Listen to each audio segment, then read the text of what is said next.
ফজরের নামাজ জান্নাতের টিকিট, দুই নামাজ জান্নাতের টিকিট, একটা হলো ফজর, একটা হলো আসর। আমার জাতি যদি এই দুটোও পড়তো তাইলেও তো বুঝাইতে পারতাম মনকে। দুটোও তো পড়ে না, 100 ভাগে 100 ভাগ পড়ে না।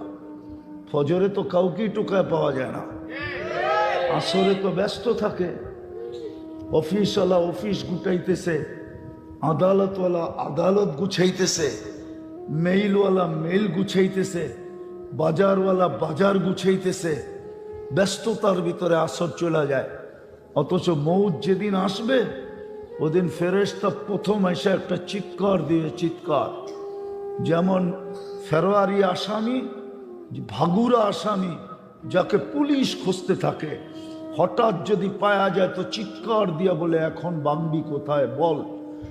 ঠিক ফেরেশতা ঈসা বলবে আইনাল ইশতেগাল, বল তোর ব্যস্ততা কোথায়। একদিকে বলবে ব্যস্ততা কোথায়, আরেকদিকে সুতাটা টান দিবে, এত জোরে দিবে যে রু বাহির হয়ে আসার পরে আরেকটা চিৎকার দিয়া বলবে জালাল ইশতেগাল, তোর ব্যস্ততা শেষ, পরিসমাপ্তি ঘটায় দিলাম। কিন্তু আরেকটা দুঃসংবাদ দিবে বাকিয়াল ওয়াবাল, সব গাটি তোমার সামনে, মাত্র তুমি মরলে, কবর সামনে, কিয়ামতের মাঠ সামনে, হিসাব কিতাব সামনে। ডেলি 550 লিটার অক্সিজেন বুক করি। কত? 550 লিটার অক্সিজেন নাও যুবক,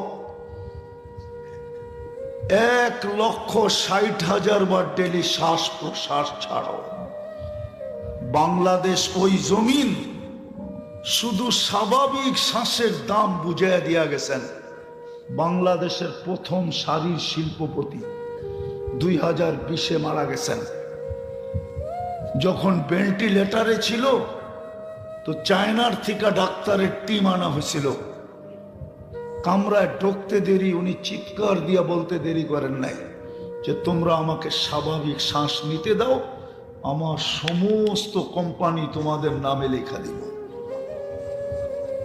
পত্রিকায় আছে, পত্রিকায় উনি নাম চিনে। স্বাভাবিক শ্বাসের দাম সারা দিন নিতেছি, ছাড়তেছি। যুবক, তোমরা যদি পড়ালেখা করে থাকো তো আমার কথা বুঝবা। ডেলি 80,000 বার কার্বন ডাই অক্সাইডকে আল্লাহ বাহির করে, 80,000 বার। আমি 1 সপ্তাহ আগে জিজ্ঞাসা করছিলাম ফরিদপুর মেডিকেলের এক ডাক্তারকে যে 24 ঘন্টায় যদি কার্বন ডাই অক্সাইড আল্লাহ একবারও বাহির না করলেন, 25তম ঘন্টায় আমি কোথায় যাব?